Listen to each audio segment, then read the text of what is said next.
Perhaps you have seen an elderly person sitting quietly by the window, eyes pensive, holding a cup of tea, and wondered, is life after 65 really the golden age as many people think? What lies behind the forced smiles and short family gatherings? On this journey, we will listen to real stories, sometimes heartbreaking, sometimes hopeful, to discover shocking truths and profound lessons about family, personal boundaries, health, and even the silent loneliness that not everyone dares to speak out. This is not just a lesson for the elderly, but a warning for all of us. And to begin, let's step into an early autumn afternoon, where the sound of dry leaves rustles under the feet of a 72-year-old man named Charlie. His story is not a great tragedy, but rather visits to friends. But it is in those simple actions that we will see the first truth. Even kindness and the desire to connect can become a burden if not accompanied by tact and respect for boundaries. Listen to Charlie's story, and ask yourself, has our very presence ever made others feel tired? Uncle Charlie, or as he calls himself, the jolly old man of the neighborhood, is 72 years old this year. After his wife passed away, he lived alone in a small house with a white picket fence and a purple bougainvillea trellis on the porch. In the evenings, the house only echoed with the sound of the television and the wind through the windows. Sometimes, he told me, it's not sad, it's just too quiet. Then one day, Charlie met Tom, an old high school classmate, who had just moved to live a few streets away. The two of them sat on the porch, sipping cold beers and recalling old football games, night skipping school, girls who are now just names in memories. It was a beautiful moment, wasn't it? Maybe you have experienced it too, a time remembering old things that revived a whole youth. And so Charlie started visiting Tom every weekend. He brought his mother's baked potatoes, stories, laughter, and gratitude for having a place to belong. But then, he began to feel different. Linda, Tom's wife, didn't laugh as much as she did at first. The stories around the dinner table became awkward. And then one day, Tom took him out onto the porch, put his hand gently on his shoulder, and said softly, "My family is a little tired, Charlie. They need their own space on the weekend." Charlie wasn't angry, didn't blame. But his heart ached. He realized, an invitation to dinner doesn't mean an open door. No matter how friendly, every family needs boundaries. He went home that night, didn't turn on the TV, just sat quietly on the sofa, wondering, am I disturbing without knowing it? Dear friend, have you ever thought that the presence you love, even if it comes from sincere feelings, can make others feel tired? Have you ever wondered, should I call first, or just show up like I always do? Not because we are not welcome, but because after 65, everyone has their own rhythm of life. There are children, there are housework, there are moments that need more quiet than bustle. Charlie's story makes me think forever. Perhaps, the most precious gift we can give each other at this age is not just presence, but delicacy. Knowing when to come, when to retreat, and when to let others have their own space. You see, sometimes silence is the way we keep our feelings, not because we are distant but because we understand. But you know, the boundary does not always lie in actions. Sometimes, just a casual sentence, seemingly harmless, can crack a relationship. Karen's story below makes me think again. She did nothing, she just said, something very normal. But it is the normal thing that made her lose a precious part of her love. Have you ever said something out loud, and then wished you could take it back? Mrs. Karen, 68 years old, is a person that everyone in the neighborhood loves. She has a small style, her silver hair is neatly tied behind, and a smile is always on her lips whenever someone passes by her yard. On rainy afternoons, she often sings with her neighbors, drinks tea, eats cookies, and chats, a beautiful habit that has been with her for many years. One afternoon like that, in the sound of the rain pattering on the porch and the warm yellow light in the living room, the story revolves around family, children. Mrs. Karen, in a half-joking, half-serious tone, talks about her daughter-in-law, Emily, who often sleeps on weekends. "Young people these days are so strange," she says, laughing. "She definitely sleeps to recharge for the whole week." She doesn't mean to criticize, and certainly doesn't mean to hurt. It's just a casual remark, one of many stories during afternoon teas. But there is someone in the group, intentionally or unintentionally, who told that saying, with a hint of incorrectness, reached Emily's ears. Today Emily no longer called Mrs. Karen like before. Her son, Emily's husband, was silent. And then, during a meeting, the daughter-in-law's eyes were no longer friendly. Mrs. Karen did not understand what was going on at that time. Only when her son whispered to her, "Did you tell someone about Emily sleeping? She's very sad, Mom." Mrs. Karen sat silently in the living room for a long time. "I just said something wrong," she thought to herself. But that mistake was enough to crack the peaceful relationship. And the most heartbreaking thing, she blamed herself. Dear friend, have you ever said something carelessly, and then felt restless? Have you ever sat alone and thought, if only I had been quiet at that time? After that incident, Mrs. Karen no longer went to afternoon tea regularly. She chose to stay home, knit, rewatch old episodes that she used to love. On the outside, she still smiled, still lived. But on the inside, she was withdrawing a part of herself, just because of a small word. But then, one day when winter was approaching, she wrote a handwritten letter, short, to her daughter-in-law. In the letter, she did not justify, did not explain, just wrote, "I'm sorry if my unintentional words made you feel disappointed. I love you like my own daughter. And I just wish to see you smile every time you walk into the house." The letter was not flowery. Just a piece of sincerity. And strangely, just a few days later, Miss Emily came to the house. Without saying much, she hugged Mrs. Karen for a long time. She recounted, her eyes filled with tears. The little girl did not say anything. But with that hug, I knew everything had calmed down. You see, sometimes healing doesn't start with an explanation, but with a sincere apology. We don't have to be right in every situation. At this age, it's more important to keep the people who love us, and we love, together, my friend. Words are small things, but they are also the beginning of love, or distance. And if we say the wrong thing, we also have the right to heal with sincerity from our hearts. If you're still listening to this, I'm truly grateful.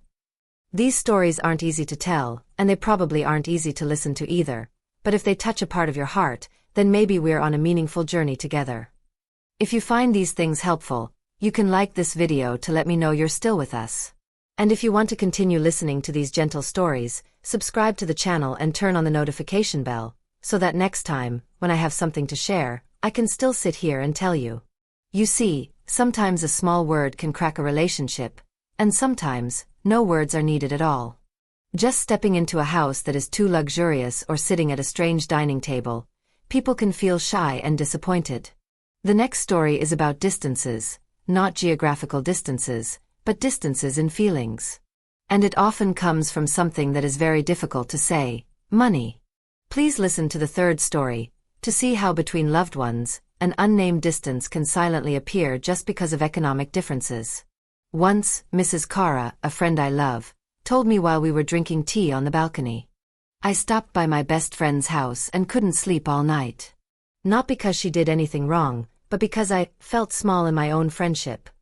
She said that day she was invited to her old friend's house, Ms. Rio, who had retired from the banking industry and lived in a lakeside villa. From the luxurious cream-colored sofa, the double-door refrigerator, to the wall clock that played soft music every hour, everything made Ms. Cara feel like a stranger in such a beautiful place. She tried to smile, compliment, and talk, but her heart was in turmoil. She was embarrassed to say that she was still using an old, worn-out gas stove, embarrassed to say that this month she had to wait for her pension to buy a new pair of shoes. Her friend kept talking about her recent trip, about the newly installed air purifier, and the pottery course she was taking with her group of young people. Ms. Cara felt like she no longer belonged. No one did anything malicious, no one made any comparisons. But it was the silences in that conversation, the looks, avoidance, and the awkward nod, made two people who used to be close suddenly feel thousands of kilometers apart. Dear friend, have you ever been to a place, and suddenly felt that you were not worthy enough to stay long? Have you ever been silent, not because you had nothing to say, but because you were afraid that people would hear that you were not like them? Mrs. Cara's story is not uncommon. At this age, we are no longer competitive, but sometimes, the feeling of not being as good as others can still silently hurt our self-esteem. Especially when the person in front of us is an old friend, a relative, someone who once understood us very well. But what touched me was the way Mrs. Cara chose to move on. After that time, she did not cut off contact, nor did she awkwardly avoid us. She sent Mrs. Rio a small message. "Next week, I invite you to my house for dinner, nothing special, just dishes I cooked from my mother's recipe. It's been a long time since we had a normal meal together, huh?" And Mrs. Rio came. Sitting on a slightly old wooden chair, eating rice cooked in a traditional aluminum pot, the two of them laughed again when recalling the story of their high school days riding bicycles in the rain. They didn't talk about money that day. They only talked about old things, things that no material conditions can replace. You see, distance is not in what we have, but in how we connect with each other. And sometimes, just a sincere meal, an unpretentious invitation, is enough to bring hearts that used to be far apart, closer again. If you feel someone is getting farther and farther away from you, don't sit there and assume that they've forgotten you. Maybe they're also confused, afraid that you'll think they're different. Be the one to step forward. Invite them to your house. Pick up the phone and ask, "How are you doing?" There are distances that don't require money to shorten, just a little courage, and a little love at the right time is enough, my friend. After that day, Mrs. Cara told me, I realized that being close doesn't mean being close, and being far away means being indifferent. There are people you meet all the time but still feel empty. There are also times when you're alone in the small kitchen, listening to the sound of boiling water, but you feel strangely peaceful. That's when I realized one thing: living alone doesn't mean being lonely. And to make this clearer, I want to tell you the next story, about a woman who was so afraid of silence that she cried, but then found true happiness in that very silence. Do you often wake up early? Those mornings when the sunlight has not yet touched the window frame, and every sound in the house is silent. No TV, no phone ringing. Only the sound of your own breathing. If you have ever experienced that moment, most likely, you have also asked yourself, is this loneliness? Mrs. Ellie, 69 years old, used to ask herself that every morning. Since the day he passed away, the small house that was always full of laughter suddenly became empty and quiet. Children and grandchildren still visited, still called. But when the door closed, when the last step left the hallway, she returned to herself. At first, she was scared.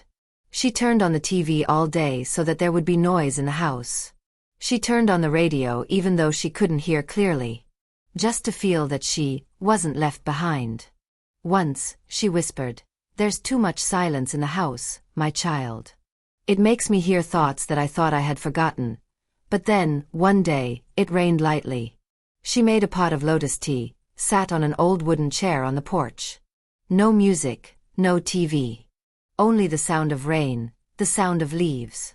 And the sound of her heart. She suddenly realized, no one bothered her. No one asked anything of her. She was sitting there, complete, just herself. For the first time in months, she felt light. Dear friend, if you are listening to me right now, you may be in that phase too. No one calls as often as before. No more busy schedules like when you were working. There are evenings when you eat dinner alone, there are days when no one asks you what you are thinking. And you may have thought that it was loneliness. But if you look closely, really closely, could it be that it was the freedom you dreamed of all your life? Freedom to sleep as long as you want. Freedom to reread an old book without anyone urging you. Freedom to tend to a flower pot, slowly make a cup of tea, or just sit and watch the rain, doing nothing. No need to please anyone. No need to live according to anyone else's schedule. Just live at your own pace. Gently. Honestly. And enough. Maybe, this is the time you need to change. Not much, just a little. Instead of chasing the hustle and bustle out there, you can start to get to know yourself again. Turn off the TV for a while. Leave the space alone. Listen and ask yourself, what do I want today, not what does anyone else want from me? Because you know, once you learn to enjoy the silence, the world inside you will become so rich that loneliness is no longer something to be afraid of, but becomes a gift. When we begin to find peace in the silence, we also begin to listen more clearly to our inner voice. And there is a voice that does not never stop, but sometimes we forget. It's our body. Have you noticed? The tiredness, the rapid heartbeat after a few steps, or the sleep that is no longer as deep as before. All are gentle messages that say, I need to be taken care of. And the next story is about a woman who, like many of us, used to think that a little tiredness was just a regular thing. Until she realized that living long does not necessarily mean living well, but living well means truly living to the fullest every moment. I still remember that afternoon. Mrs. Mie, a 70-year-old woman, with gray hair, a slow but lively voice, sat across from me on a park bench. She had just finished walking 2 laps, still holding a small bottle of water in her hand. She smiled gently. In the past, I could barely breathe when climbing 3 steps. Now it's different. I was surprised. Because I used to know a very different Mrs. Mie, quiet, tired, and always refused invitations to go for a walk with friends. She once said, I'm old, I get tired wherever I go. And eating and drinking is, but then, one night, she was hospitalized because her blood pressure suddenly increased. Lying in a white room with the monitor beeping steadily, she suddenly heard her daughter calling her grandchild. You are so weak, I am so worried. But I did not say anything because I was afraid you would worry more. That sentence was like a very thin cut, but deep enough. She lay still, facing the wall, and for the first time in her life, she did not feel like a burden, but felt that she had the right to be healthy. Not for anyone, but for herself. Dear friend, have you ever been tired but still tried to endure? Is there a meal you skipped because you were too lazy to cook for yourself? Have you ever felt back pain, shoulder pain, but just quietly rubbed oil on yourself and told yourself, at this age, I have to endure? I understand. We are used to living for others. Used to enduring well. Used to sacrificing silently. But my friend, if you do not love your body, who will do it for you? Mrs. Mie said that after that time, she started to change little by little. Not much, not in a hurry. She drank warm water every morning. She ate rice with vegetables more than meat. She turned off the TV early to get enough sleep. Every afternoon, she walked for 15 minutes. On rainy days, she stood in the house, raised her hands to breathe. No miracle happened right away. But after 3 months, she felt lighter. After 6 months, she smiled more. And after a year, she made cakes for her grandson on his birthday. Her eyes filled with tears. It's been a long time since I felt like I could do something so completely. You know, health is not a competition. No one needs you to run faster, stronger, or be like others. Health simply means having enough breath to wake up early, make a cup of tea, take care of a pot of flowers, and welcome peace when a new day begins. And if you are listening to these words, perhaps this is the time for you to start. It doesn't take much. Just start with a choice. Today, I will eat a nutritious meal.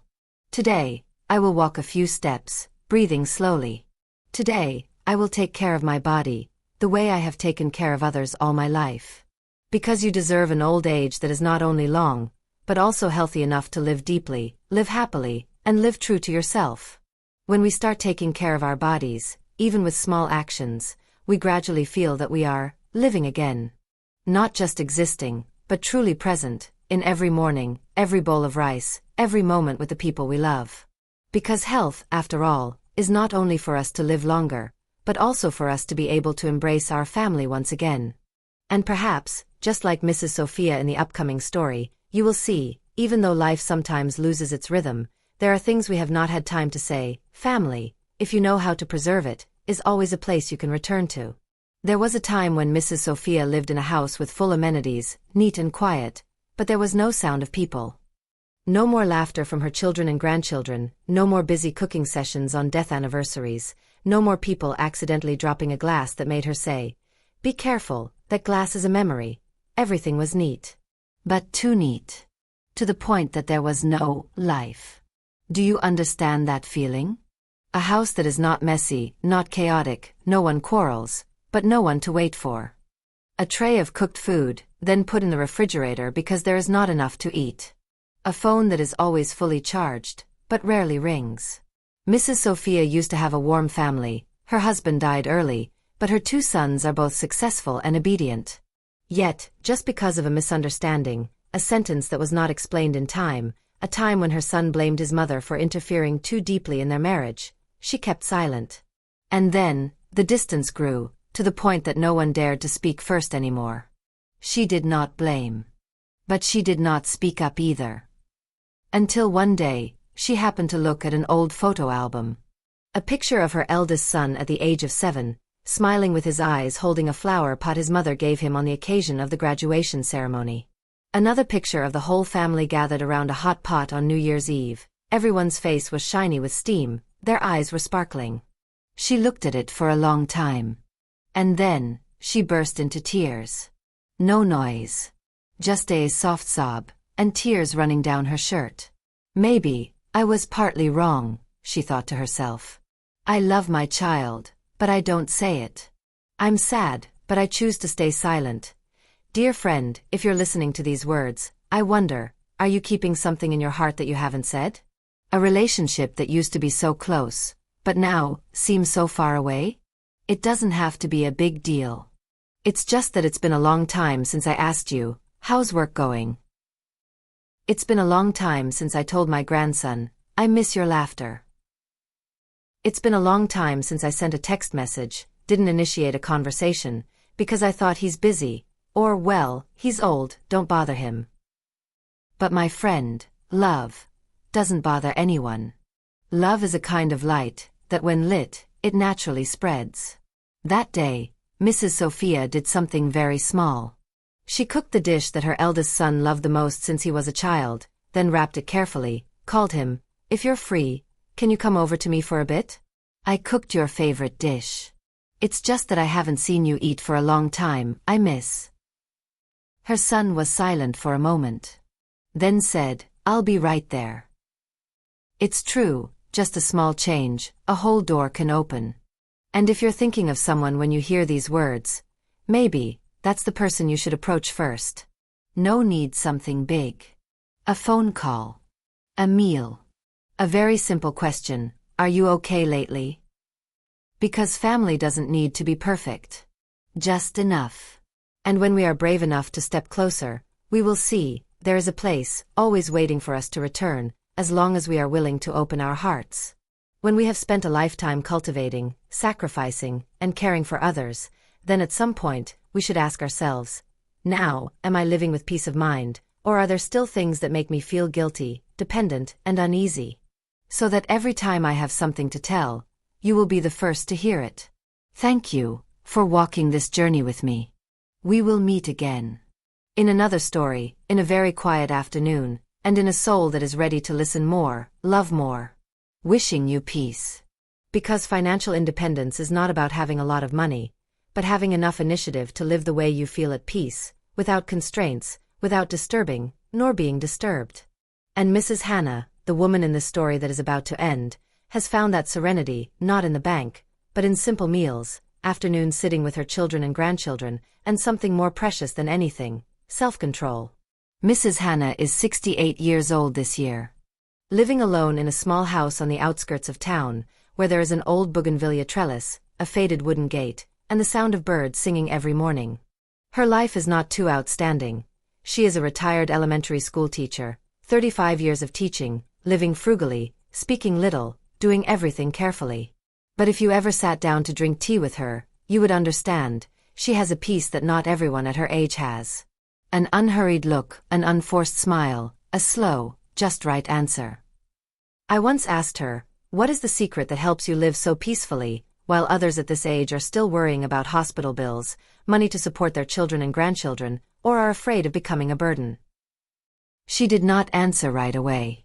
She poured tea. Silence. Then said, I am not rich, but I know how much is enough. And I have prepared that enough, for a long time. She said that every month when she went to teach, even though her salary was not much, she always set aside a portion to save, not because she was afraid of being poor, but because she was afraid of dependence. I love my children, so I don't want them to love me in the future because of responsibility. Once she discovered that her eyesight was blurred, the doctor said she needed cataract surgery. The cost was not small. But she did not hesitate. I opened a savings account, withdrew money. No need to call anyone. No need to ask to borrow. No one had to worry. And after the surgery, when she saw her grandchild's face clearly for the first time in many months, she said, "Only then did I realize that I had lived correctly." Dear friend, I don't know where you are in this story. Maybe you have enough. Or maybe you are still struggling. Maybe you have prepared for yourself a peaceful old age peace. Or maybe you're still thinking, well, let's take it as it comes. But if you can, stop for a moment, and ask yourself, if something happens tomorrow, can I take care of myself? If my children are in trouble, am I strong enough not to be a burden? If one day I can't make money anymore, can I still live the way I want? No one forces you to live like Mrs. Sophia. But I think a little initiative today can be a great peace of mind for tomorrow. Not too much. You just need to know what is enough. And what you really need to keep, so as not to have to trade it with dependence, with pitying looks, or with unspoken things. Keeping your finances stable is not just about money. But keeping your freedom, keeping your dignity, keeping your own space to live in the way you find most gentle. You deserve to have an old age like that. Not flashy, but self-reliant, warm, and peaceful enough to smile at every morning you wake up. Dear friend, we have gone through 7 stories together. Each story is a piece of life, a very real slice of life after the age of 65. No embellishment, no exaggeration. Just small things, but they touch very deeply. I don't know where you see yourself in those 7 stories. Maybe you see yourself as a little bit in each person. Maybe you are not like anyone else, but your heart just fluttered when you finished listening. And if that happens, then I believe that we have had a very precious journey together. Not everyone dares to look back. Not everyone is ready to change. But if today, you find yourself wanting to slow down a little, wanting to take care of yourself a little more, or wanting to call someone you haven't called in a long time, then please do it. Because it's never too late to live better, even just a little. If these shares touch something in you, you can leave a comment below. It's fine to be short, just be sincere. I will read every line. If you think this story deserves to be spread, please send it to someone you love. A friend, a relative, or your own children. And if you want to continue to accompany, listen to more very real, very gentle stories like this, don't forget to click like, click subscribe to the channel, and turn on the notification bell newspaper.